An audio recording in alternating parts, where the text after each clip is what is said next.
Un homme riche nommé Chief Emeka Okonji, un homme d'affaires prospère connu pour sa grande richesse, ses vastes terres et son influence dans le village.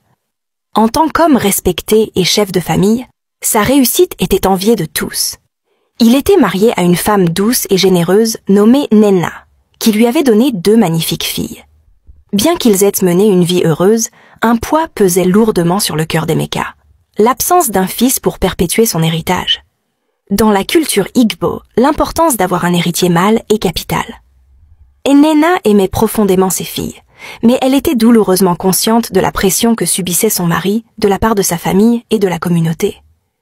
Finalement, Chief Emeka céda à la pression culturelle et prit une seconde épouse. Elle s'appelait Chidima.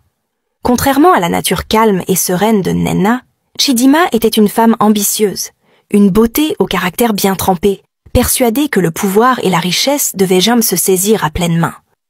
En entrant dans la maison de Chief Emeka, elle avait un but précis, assurer sa place en donnant naissance à un fils. Elle voyait son mariage comme une opportunité de gagner prestige et sécurité pour elle et ses futurs enfants. Pour Nenna, l'arrivée de Chidima fut un coup dur.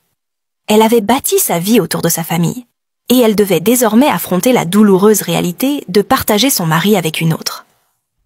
Mais Nenna, femme forte et profondément croyante, choisit d'endurer, plaçant sa foi en Dieu. Chaque nuit, elle priait silencieusement pour un miracle, pour un enfant qui affermirait sa place dans le cœur de son mari et calmerait les tensions croissantes dans leur foyer. Peu de temps après l'installation de Chidima dans le foyer, Nenna découvrit qu'elle était enceinte. Comme si l'univers avait entendu ses prières les plus profondes. L'espoir envahit son cœur, et elle nourrit la vie grandissante en elle avec tout l'amour possible.